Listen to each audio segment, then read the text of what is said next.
Martabat 7. Martabat pertama, Ahadiyah. Martabat pertama adalah martabat Ahadiyah yang diungkapkan sebagai martabat la ta'ayun atau al-amma atau tingkatan yang tidak diketahui. Disebut juga al-tanazulat lildat, dari alam kegelapan menuju alam terang, al-bat atau alam murni, al-dat atau alam zat, al-lahut atau alam ketuhanan, dan al-sirf alam keutamaan. Al-dat al-mutlak adalah zat kemutlakan, al-bayat al-mutlak kesucian yang mutlak, kun al-dat asal terbentuknya zat, makiyah al-makiyah inti dari segala zat, majhul adnat zat yang tidak dapat disifati, gaib al-guyub gaib dari segala yang gaib, wujud al-mahad wujud yang mutlak.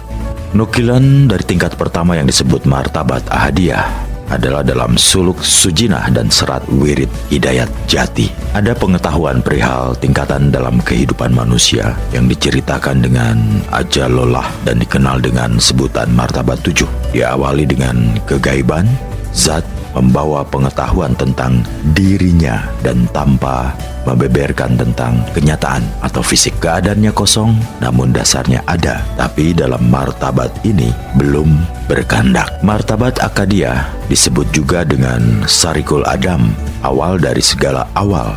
Dalam alam Ahadiyah dimulai dengan aksara la dan bersemayam ila. Itulah kekosongan pertama dari 4 bentuk kekosongan. Kedua bernama maslub, ketiga adalah tahlil, dan keempat tasbih. Maslub bermakna belum adanya bentuk atau wujud roh atau jiwa, tidak berbentuk badan atau wujud lainnya. Tahlil berarti tidak bermula dan tidak berakhir, sedangkan tasbih bermakna Tuhan Maha Suci dan Tunggal. Tuhan tidak mendua atau bertiga, tidak ada pangeran lain kecuali Allah yang disembah dan dipuja, yang asih pada makhluknya. Sajaratul yakin tumbuh dalam alam Adam makdum yang sunyi senyap, azali abadi. Artinya, pohon kehidupan yang berada dalam ruang hampa yang sunyi senyap selamanya. Belum ada sesuatu pun, adalah hakikat zat mutlak yang qadim, zat yang pasti terdahulu, yaitu zat atma yang menjadi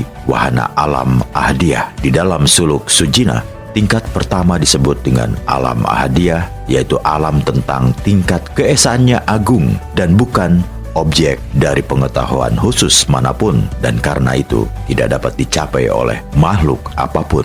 Hanya Allah yang mengetahui dirinya dan keesaannya. Dalam keesaannya tidak ada sesuatu pun yang menguasai dan mengetahui kecuali dirinya. Firman-Nya adalah dirinya sendiri. Begitupun malaikatnya dan nabinya. Allah dalam tingkatan ini berada pada kondisi al-kamal, yaitu dalam kesempurnaannya. Hakikatnya, keesaannya adalah tempat berkumpulnya seluruh keragaman dan tenggelam atau lenyap dalam kesatuannya. Dalam alam Ahadiyah, keragaman dan kejamakan itu tidak dapat dipertentangkan dengan gagasan metafisis tentang tahapan atau tingkatan eksistensi. Dalam tingkatan ini, Allah berada dalam kondisi gaib al-guyub, yaitu keberadaannya yang gaib. Tuhan tidak diindrawi karena Allah tidak membeberkan tentang kenyataan yang fisik. Allah dalam keadaan yang tidak berwujud, yang tidak dapat dideteksi oleh manusia atau para wali, nabi, bahkan para malaikat terdekatnya, karena Ia masih dalam kesendiriannya. Allah belum menguraikan atau menciptakan sesuatu. Di dalam derajat ini, semua sifat umum kumpul melebur di dalam dirinya. Perbedaan sifat pun ada dalam kesatuannya. Tuhan dalam alam pertama disebut juga al-unsur Adam. Allah adalah unsur yang pertama dan tidak ada makhluk-makhluk lainnya yang mendahului.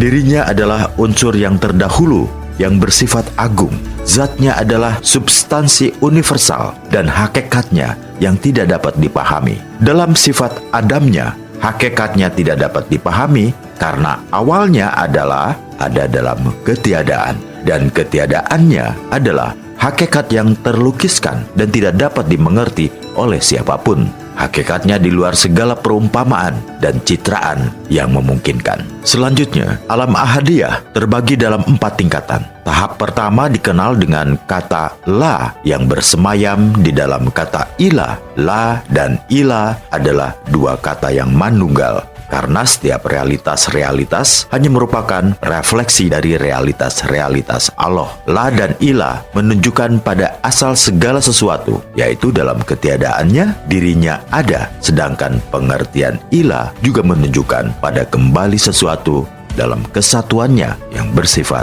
keabadian. Jika memperhatikan tatanan ontologis, bila diterapkan, la dan ilah akan mengisyaratkan pemisahan antara ada ilahi dan para makhluknya. Dengan demikian, adnya pertama menjadi tabu bagi adanya yang kedua. Pengertian la dan ilah dalam masyarakat sufi memiliki 3 makna. Pertama adalah tiada Tuhan melainkan Allah. Kedua adalah tiada ma'bud melainkan Allah. Dan ketiga, tiada ma'wujud melainkan Allah. Pengertian pertama mengacu pada keberadaan pada kekuasaannya, yaitu penegasan tiada Tuhan yang pantas menjadi penguasa selain Allah yang esa. Pengertian kedua, Allah adalah zat yang wajib disembah. Karena Allah bersifat disembah, tiada penguasa yang wajib disembah selain Allah, zat yang maha suci. Sedangkan pengertian ketiga, Allah adalah awal segala yang berwujud, karena zatnya adalah wujud yang pertama dan tidak berakhir. Jadi ketiga pengertian itu adalah suatu kesatuan yang tidak dapat dikaji secara terpisah, karena segala bentuk yang ma'wujud ini pada hakikatnya sama sekali tidak ada. Yang ada hanyalah Allah. Jadi kalau yang ada ini semuanya dikatakan ada, artinya ada dalam Allah. Inilah konsep dasar dari wahdatul al-wujud. Sementara tingkatan kedua dari alam ahadiyah adalah nafi uslub, yaitu tingkat ketiadaannya yang ada. Dalam ketiadaannya, Allah tidak dapat digambarkan atau dilukiskan oleh siapapun. Allah dalam keadaan al-ama, yaitu tingkatan yang tidak dapat diketahui. Allah dalam tingkatan ini hanya mempunyai hubungan murni dalam hakikat dan tanpa bentuk. Sedangkan tingkatan yang ketiga dalam alam ahadiyah adalah tahlil. Pengertian tahlil berarti kondisi Tuhan yang bermakna la ilaha illallah. Tahlil pun bermakna suatu kondisi pemujaan Allah dengan pengucapan syahadat tentang persaksian atas keberadaannya. Dalam kalimat syahadat yang diucapkan dengan niat bulat dan mengakui bahwa Allah berkuasa sendirian, tidak menghendaki pertolongan dari siapapun. Ia suci dan kaya. Kalimat syahadat adalah kalimat yang wajib bagi pemeluk Islam, di mana intinya adalah pengakuan akan adanya Allah yang menjadi pemimpin kehidupan. Di samping itu, adanya pengakuan Rasul Allah, yaitu Nabi Muhammad Shallallahu Alaihi Wasallam sebagai utusannya. Sedangkan tingkat keempat adalah ahadiyah tasbih yang bermakna kemahaluasan Allah. Tingkatan ini berintikan kalimat Subhanallah, artinya Maha Suci Allah, dan mengingatkan serta menunjukkan seluruh keyakinan untuk selalu mempersucikannya. Sedangkan pada serat Wirid Hidayat Jati, ajaran pertamanya dikenal dengan sebutan Sajaratul Yakin, yaitu sebagai lambang pohon kehidupan yang dalam bahasa Jawa disebut dengan kajeng sejati dan memiliki makna pengertian tentang kehidupan atau hayu. Hayu berarti atma, jiwa atau ruh. Dalam Sajaratul Yakin, Allah adalah wujud al-sir, kondisi wujud yang utama. Atmanya belum bersifat, namun ruhnya adalah al-lahut, bersifat keilahian. Ia merupakan hakikat zat mutlak dan kodim, yaitu asal zat dari segala zat yang bersifat abadi. Zatnya tidak ada dalam penguraian. Segala penguraiannya adalah bersifat negatif, karena Allah bersifat makiyah al-makiyah, yaitu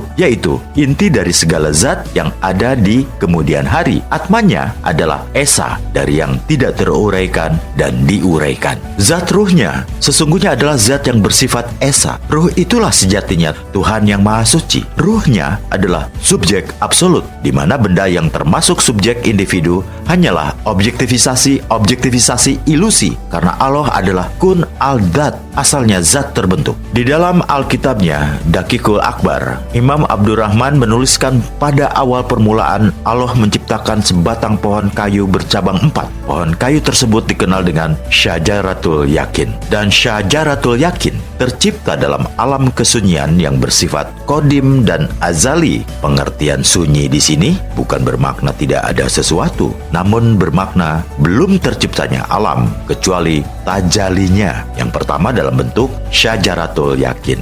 Sedangkan pengertian kodim dan azali adalah wujud dari sifatnya yang terawal dan tidak berakhir. Zatnya adalah terdahulu, tidak ada sesuatu pun yang mendahului dan tidak ada akhir karena masa. Syajaratul yakin adalah awal sifatnya. Dalam pohon kehidupan, sifatnya yang menonjol adalah tentang hidup.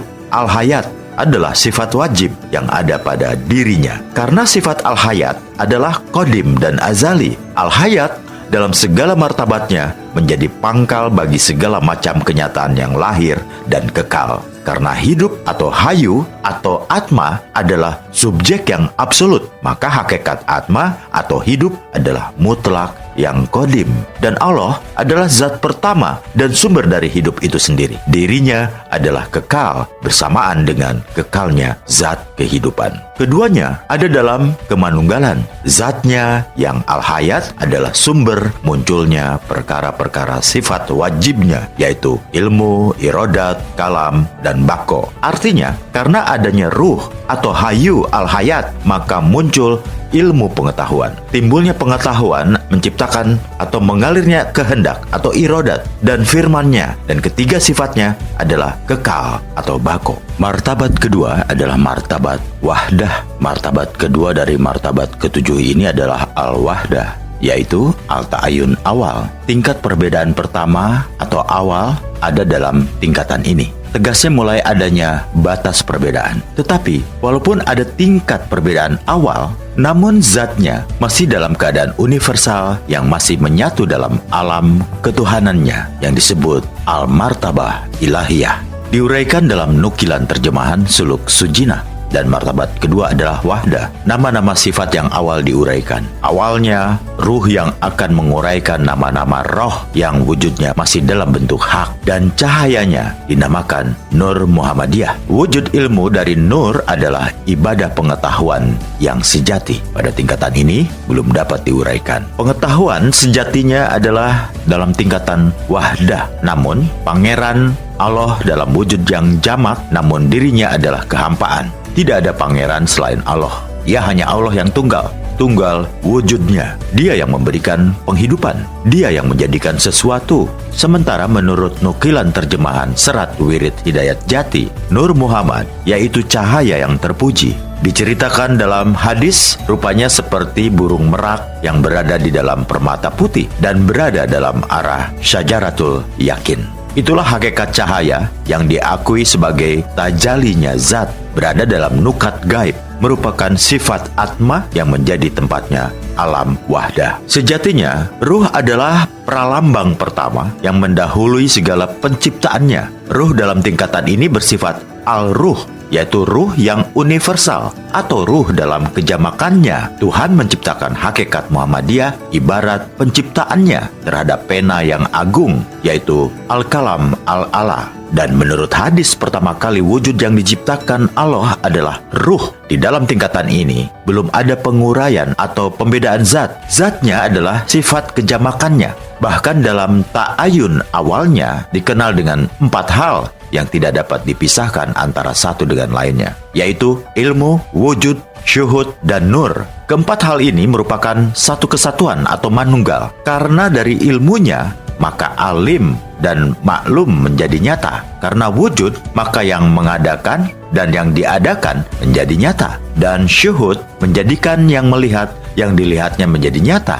Sementara karena cahayanya, maka yang menerangkan dan yang diterangkan menjadi nyata. Dan keempat hal ini adalah suatu perkembangan Allah dari hakikat yang tidak terinci lewat hakikat yang mempunyai sifat-sifat. Dan pengetahuannya disebut menuju perkembangan pengetahuan tentang berbagai rincian dari adanya Allah dalam karyanya yang disebut kenyataan adanya Nur Muhammad. Konsep adanya Nur Muhammad sebagai kenyataan karya Allah dalam tajalinya yang pertama kali diperkenalkan dan dikembangkan oleh Husin bin Mansur Al-Halaj kelahiran Persia yang kemudian menjadi tokoh sentral dalam pengembangan Wahdatul Al-Wujud. Menurut Al-Hallaj, adanya alam pada mulanya adalah dari adanya hakikat Muhammadiyah atau Nur Muhammad. Nur Muhammad adalah asalnya zat yang hadrah al-amaiyah, yaitu hadrah yang tidak diketahui. Allah ada dalam kenisbiannya atau adanya dalam ketiadaan. Pada perkembangan selanjutnya, para sufi pun percaya bila Nabi Muhammad memiliki dua rupa. Rupa pertama disebut dengan Qadim,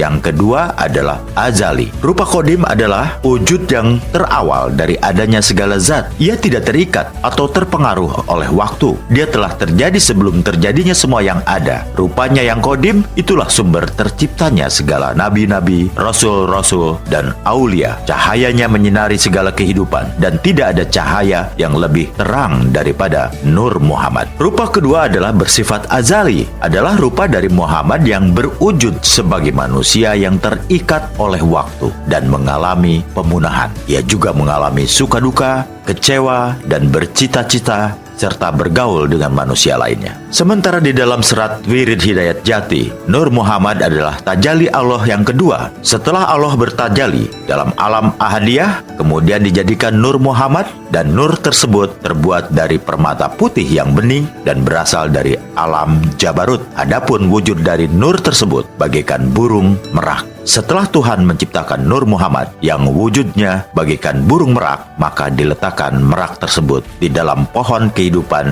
yang disebut Syajaratul Yakin. Nur Muhammad itu adalah bakal wajib dari segala kehidupan yang sifatnya masih gaib. Pengertian gaib di sini adalah belum dapat dilihat dengan indera karena sifatnya dalam keadaan batin. Di samping itu, zat Nur Muhammad masih dalam kesatuan yang manunggal dengan zatnya. Dengan kata lain, Nur Muhammad atau hakikat Muhammad merupakan tajalli dari Hayyu karena sifat-sifat kehidupannya disinari dan berasal dari Hayyu atau Syajaratul atau pohon kehidupan. Hayyu adalah sumber mengalirnya sifat-sifat hidup. Hayyu disebut juga dengan kuasa Atma, maka Hayyu dijadikan sandaran hidup Nur Muhammad. Namun keduanya saling mempengaruhi pada kehidupan. Hal itu ditamsilkan dengan pohon tunjung dan air. Artinya, di mana ada tunjung tumbuh dan berkembang, maka di situ pasti ada sumber air. Dalam alam ini, sifat atmanya dalam bentuk kejamakan. Karena jamak, maka di sini belum ada batas-batas pemisahan. Walaupun sudah adanya kenyataan-kenyataan yang awal yang disebut dengan tayun awal. Martabat ketiga, yaitu martabat wahadiyah. Martabat ketiga di dalam martabat 7 adalah wahadiyah, yang biasa diungkapkan dengan kata-kata a'yan tabitah, realitas-realitas terpendam. Dan alam ini juga disebut sebagai hakikat Adam, maklumat ilahiyah atau ketentuan yang bersifat ketuhanan. Al-ta'ayun al-tani, tingkatan perbedaan kedua. Al-ta'ayun nat al-kuliyah, realitas-realitas yang universal. Al-barzah, al-zugra, batas antara kecil dan besar. Al-falakiyah, al-uluwiyah, kehidupan yang tertinggi. Zakil al-wujud, zakir segala yang wujud. Hadrah al-wujud, hadrah yang wujud. Dan ilmu zakir. Pada martabat ini, zatnya bertajali melalui nama-namanya yang dikenal dengan Asma'ul Husna, di mana Tuhan mulai muncul dalam al-a'yan tabitah atau realitas-realitas yang terpendam yang sudah tidak mengandung kejamakan. Dalam tahap ini, segala sesuatu yang terpendam sudah dibedakan dengan tegas dan terperinci, meskipun zatnya belum muncul dalam wujud kenyataan. Dalam suluk sujinah tersurat, tiada Tuhan selain Allah yang dikatakan sejati. Tingkatannya berada dalam wahadiyah, wujudnya mutlak, meski dalam kondisi kekosongan akan dirinya. Allah dalam alam wahadiyah mulai memperkenalkan nama-namanya. Kalimat yang luhur ditandai dengan kalimat syahadat, yaitu kalimat pengetahuan tentang dirinya, di mana pengertian kalimatnya dibagi dua. Kalimat pertama adalah pengetahuan tentang hakikat Allah yang mencipta jagat raya, sedangkan pengetahuan yang kedua adalah tentang Muhammad. Muhammad adalah panutan manusia. Muhammad sangat dicintai Allah, dan keduanya telah menyatu dalam rasa yang tunggal. Sementara serat Wirid Hidayat Jati menyuratkan Miratul Hayai, artinya kaca warai. Diceritakan di dalam hadis Bila alam tersebut terdapat di depan Nur Muhammad, itulah hakikat pramana yang disebut rasa zat sebagai asmanya Atma dan menjadi tempatnya alam wahadiyah. Di dalam alam wahadiyah, Allah dalam kejatiannya yang dikenal dengan ucapan tiada Tuhan selain Allah, persaksian keeksistensiannya adalah hal yang berada dalam kedudukan yang tertinggi. Wujud Tuhan masih dalam kekosongan yang mutlak. Meski Allah sudah mulai memberikan pengetahuan melalui nama-namanya satu persatu, dalam kalimat persaksian tersebut, keluhurannya terbagi dalam dua pengetahuan. Persaksian yang pertama mengandung syahadat tauhid, sedang yang kedua adalah syahadat rasul. Pengertian syahadat tauhid berbunyi asyhadu an la ilaha illallah, yang bermakna saya bersaksi tiada Tuhan selain Allah. Dan kalimat ini bisa juga disebut dengan kalimat takwa. Allah adalah al-falakiyah al-huliyah, yaitu keeksistensiannya berada dalam tahap tertinggi. Ia adalah kehidupan yang tertinggi. Sementara menurut serat wirid hidayat jati, tajalli Allah yang ketiga adalah Miratul Hayai yang tercipta dari alam Nur Muhammad. Maka dalam alam Miratul Hayai yang dipersamakan dengan pramana atau sir atau rasa disebut juga sebagai tajallinya dari alam Nur Muhammad. Pengertian pramana atau sir adalah suatu zat yang berada dalam tubuh manusia. Zat tersebut tidak turut rasa sedih, susah, dan juga tidak turut makan dan minum atau segala kegiatan yang berwujud fisik. Makanan dan minuman utama pramana adalah zikir atau menciptakan rasa ingat kepada Allah dengan melakukan doa-doa atau hal-hal yang bersifat religius. Sejatinya, fungsi utama pramana di dalam tubuh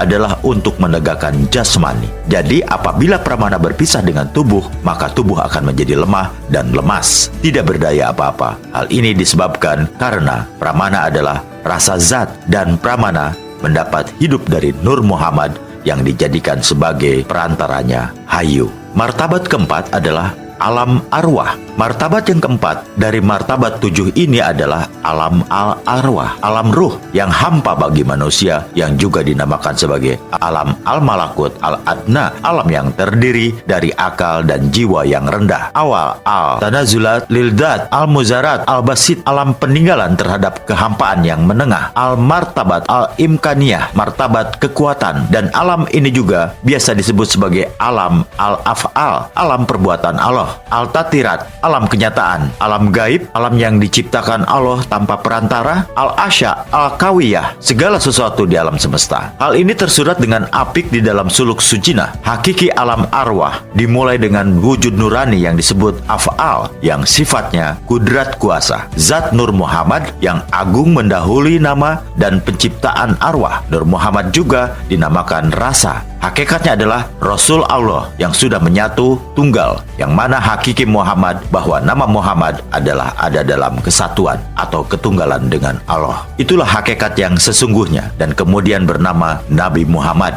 Mengenai kejadian terbentuknya Nur Muhammad seharusnya dimengerti yang wujud, hayal, dan hak. Jangan sembrono. Sedang serat wirid hidayat jati menyuratkan ruh idafi, artinya nyawa yang jernih, diceritakan dalam hadis berasal dari Nur Muhammad. Itulah hakikat sukma yang diakui keadaan zat yang merupakan af'al atma menjadi tempatnya alam arwah. Dalam martabat ini ditandai dengan keberadaan al-arwah dalam bentuk jamak. Sejatinya semua ruh dibentuk dan berasal dari alam al-arwah. Alam al-arwah yang berwujud nurani adalah alam yang diciptakan oleh Allah tanpa perantara. Allah menciptakan melalui perbuatannya sendiri yang disebut dengan af'al. Allah menciptakan al-arwah dari uap pilihan yang bersumber dari jauhar. Di samping itu al-arwah dibentuk oleh nur, sifat kebaikan, hayat, ilmu, dan dari alam uluwi. Tentang alam al-arwah, tidak ada sesuatu yang mengetahui keberadaannya. Kerahasiaan dan keberadaan alam al-arwah hanya Tuhan yang bisa menyikap tabirnya. Karena jika tidak dirahasiakan, maka sujudlah semua kafir kepadanya. Karena semua makhluk hidup yang ada berasal dari alam uluwi yang hakikatnya adalah murni. Dengan kata lain, al-arwah berasal dari zat hak ta'ala. Tegasnya pengertian alam ruh al-arwah karena semua arwah terjadi daripadanya di mana wujudnya masih dalam bentuk kejamakan. Dalam alam ini belum ada individu kehidupan bagi makhluk. Oleh karena itu, segala bentuk kehidupan, baik malaikat, manusia, juga hewan dan tumbuhan berasal dari alam al-arwah. Di dalam sifat al-arwah yang digolongkan dalam 4 kelompok, yaitu Namia, Mutaharika, Natika, dan Ruh Kudus. Ruh Namia adalah berbentuk kehidupan manusia, hewan, dan tumbuh-tumbuhan. Pekerjaannya memelihara dan menumbuhkan. Sedangkan Ruh Mutaharika yang kelak bersemayam dalam diri manusia dan hewan. Sedangkan Ruh Mutaharika juga disebut sebagai ruh hewani karena semua hewan bergerak karenanya. Sementara Ruh Natika yang disebut juga sebagai ruh insani adalah pencipta dan penggerak kehidupan manusia. Ruh Natika yang diciptakan Allah tanpa perantara, tempat asalnya ruh dan nafsu yang merupakan pralambang dari Adam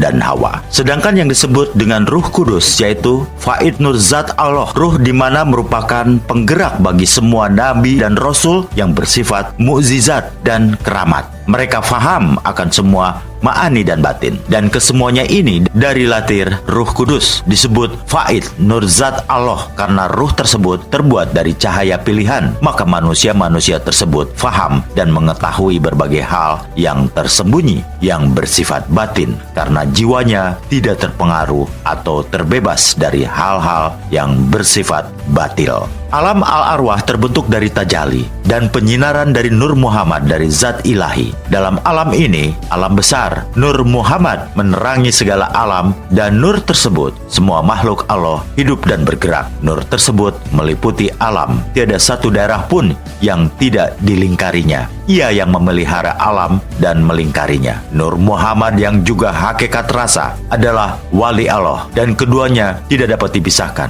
Keduanya dalam bentuk nama yang berbeda, namun hakikatnya adalah kesatuannya. Keduanya ada dalam kesatuan. Alam al-arwah adalah hak Ta'ala dengan sifat-sifatnya. Sekalipun alam itu a'rad, kejadian-kejadian atau penciptaan-penciptaan yang terhimpun pada zatnya yang esa. Oleh karena itu, al-arwah mempunyai sifat-sifat Allah seperti mendengar, melihat, mengerti, berkehendak, dan bako. Alam al-arwah disebut juga alam kejiwaan, yaitu tempatnya jiwa dan nyawa berkumpul dalam wujud kesatuan sebelum manusia menjelma ke dunia. Dalam alam al-arwah itulah kita mengikat janji kepada Allah dan mengakui bahwa dialah Allah yang disembah, tiada yang lainnya. Sedangkan pengertian majaji adalah pralambang dari sifat yang metaforis. Dengan kata lain, majaji dipakai untuk menunjukkan adanya yang ada, yaitu adanya yang ilahi, atau sebagai simbol adanya makhluk sudah menunjukkan adanya Holik sebagai pencipta, karena makhluk muncul dari adanya yang mengalir, yaitu zatnya yang ada sebelum zat yang lain ada. Oleh karena itu, pengertian umum dari konsep majaji bermakna dua. Pertama adalah penunjukan pada sang pencipta sebagai bukti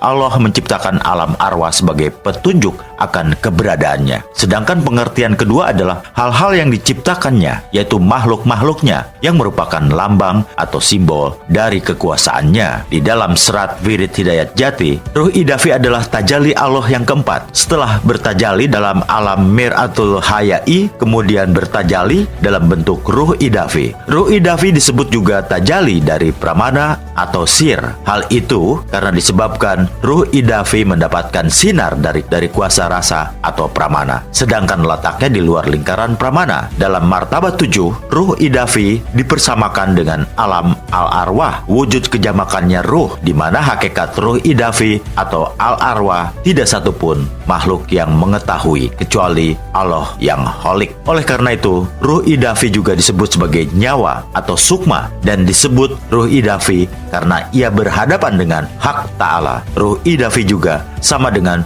ruh utusan, ruh yang pancarannya bagaikan mutiara menyinari segala hidup dan kehidupan di dunia. Ruh Idafi merajai segala sesuatu yang nampak dan sinar-sinarnya menerangi semesta alam dan bintang-bintang kenisbian. Martabat kelima, alam mitsal. Martabat kelima dari martabat 7 adalah alam al-mitsal, alam bentuk yang diungkapkan sebagai awal mitsal bagi bentuk zat yang disucikan dengan makna al-surah al-taniyah. Gambaran kedua dari al-tanazulat lil dat, peninggalan bagi zat. Surah jami al-asya al-kawaniyah, gambaran segala sesuatu di alam semesta. Surah al-rahman, bentuk rahman. Surah al-haq, bentuk hak. Surah al-ilah, bentuk ilahi. Surah al-wujud al-ilahi, bentuk wujud ilahi. Surah al-su'un, bentuk keadaan. Surah al-ula al-zahira al-asma, bentuk utama zahir nama-nama. Di dalam terjemahan suluk sujina, ajaran martabat 7 ini tersebutlah alam bertingkat mitsal. Wujud Adam terjadinya alam jagat raya yang bersifat kalam. Meski pengucap dan pencium, pendengaran dan penglihatan belum terbentuk semuanya, calon terbentuknya cerminan mulut, wujud mata, rasa kuping, dan penciuman yang berada dalam hidung. Sementara dalam serat wirid Hidayat Jati disuratkan kandil artinya lampu tanpa api, diceritakan dalam hadis berupa permata yang cahayanya berkilauan, tergantung tanpa kaitan. Itulah keadaan Nur Muhammad,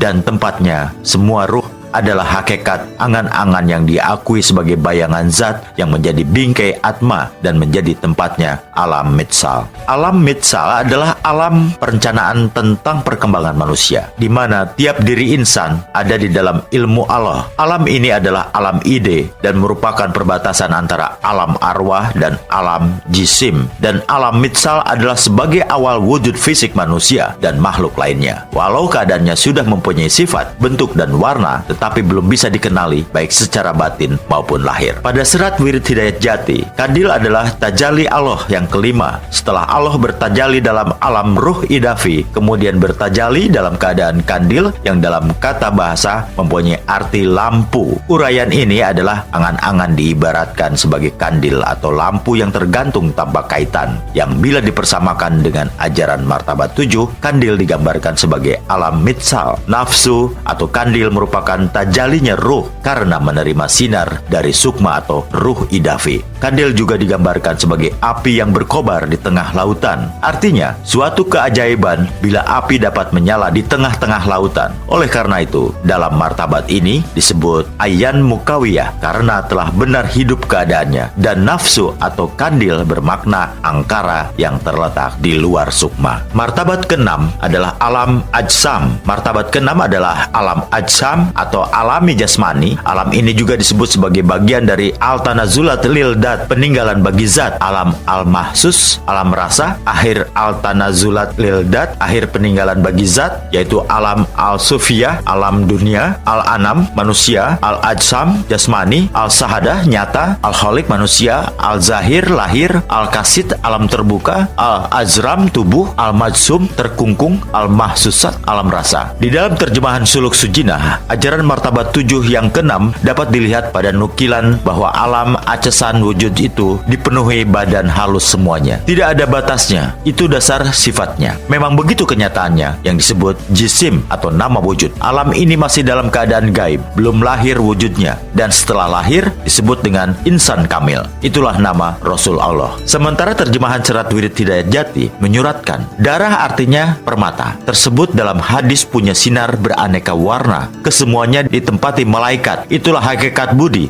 yang diakui sebagai perhiasan zat dan merupakan pintu atma. Darah menjadi tempatnya alam ajsam. Pada suluk sujina, alam acesan adalah tajalli Allah yang ke-6, yang di dalam martabat 7, alam acesan dipersamakan dengan ajaran alam ajsam. Alam ini adalah tajallinya dari alam mitsal. Wujud alam acesan berbentuk segi empat yang dihuni oleh jasmani dalam bentuk halus. Alam tersebut teramat luas sehingga tidak diketahui di mana batas-batasnya, dan yang mengetahui luas serta batas-batasnya hanyalah Allah yang Maha Mengetahui. Meski wujudnya dalam keadaan gaib, tetapi alam ini sudah menampakkan bentuk lahir yang ketiga, yaitu wujud yang sudah dapat diindra karena dasar sifatnya adalah jisim atau tubuh dalam bentuk wadah. Sedangkan dalam serat Sulut Hidayat Jati menyebutkan bahwa tajalli Allah yang ke-6 disebut dengan darah yang memiliki pengertian atau arti permata. Diceritakan bahwa permata tersebut mengeluarkan cahaya atau sinar yang beraneka warna, di mana setiap warnanya ditempati oleh malaikat yang menjaga pancaran dari sinar tersebut. Dan disebutkan juga bahwa bila hakikat dari darah adalah budi, di mana budi dijadikan sebagai perhiasan zat. Martabat ke-7 adalah alam insan kamil. Martabat ke-7 adalah alam insan kamil, alam manusia dalam kesempurnaannya. Alam ini disebut juga sebagai akhir al-tanazulat, akhir peninggalan, katim al-mawzudat, puncak dari segala yang ada, atau gabungan lahir dan batin, al-kamsah al-muhit,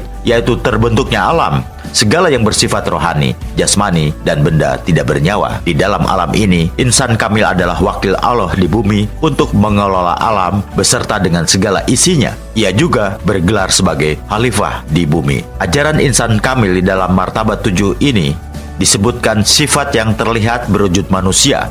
Sifat yang terlihat berwujud manusia. Wujudnya juga yang bernama mukinat atau makanah, yaitu dalam wujud yang berada di martabat ini. Sedangkan terjemahan Serat Wirid Hidayat Jati menyuratkan hijab disebut dinding jalal, artinya tabir yang agung. Diceritakan dalam hadis timbul dari permata yang beraneka warna pada waktu gerak menimbulkan buih asap dan air.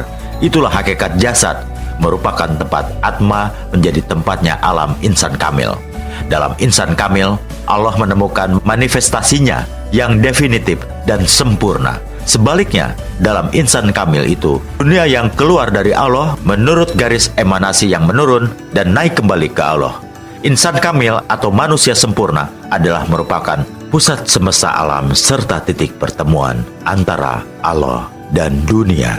Maka manusia yang sempurna merupakan ulangan atau perkalian numerik mengenai akal awal, karena akal itu pun merupakan akibat dari materi awal yang diterangi oleh cahaya Allah. Oleh Ibnu Arabi, akal awal ini dinamakan sebagai manusia universal agung, yaitu wujud yang telah mencapai kesempurnaan dengan melalui 7 tingkatan.